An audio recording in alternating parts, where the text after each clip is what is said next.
21व्या शतकात मुलगा मुलगी असा भेदभाव राहिलेला नाही। मुलींची प्रगती ही संपूर्ण समाजाच्या प्रगतीचं प्रतिबिंब आहे, असं प्रतिपादन उच्च व तंत्रशिक्षण मंत्री नामदार चंद्रकांत दादा पाटील यांनी केलं।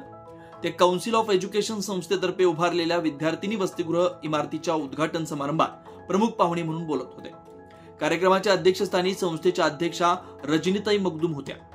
नामदार पाटील यांनी सध्याच्या काळात मुलींची प्रगती मुलांपेक्षा वेगाने होते। प्रत्येक क्षेत्रात मुली आघाडीवर आहेत। भारतीय महिला क्रिकेट संघानं विश्वचषक जिंकला ही देशासाठी अभिमानास्पद बाब आहे। अशा प्रगतीसाठी विद्यार्थिनी वसतिगृहाची गरज आहे। त्यांनी वसतिगृहाच्या 3ऱ्या मजल्याचं बांधकाम 9 महिन्यात पूर्ण करण्याचं आश्वासन दिलं। अध्यक्ष समारंभात डॉक्टर विश्वनाथ मगदूम यांनी संस्थेच्या 4ही महाविद्यालयात मुलींची संख्या जास्त आहे, त्यामुळे विद्यार्थिनीसाठी वसतिगृह बांधलं। सर्व विद्यार्थिनींनी येथे प्रवेश घ्यावा, भविष्यात क्षमता वाढवू असं त्यांनी आश्वासन दिलं। कार्यक्रमाला उपाध्यक्ष डॉक्टर प्रसाद मगदूम, ॲडव्होकेट अमित बाडकर, ॲडव्होकेट वैभव पेडणेकर आणि 4ही महाविद्यालयांचे प्राचार्य यासोबतच शिक्षक कर्मचारी उपस्थित होते।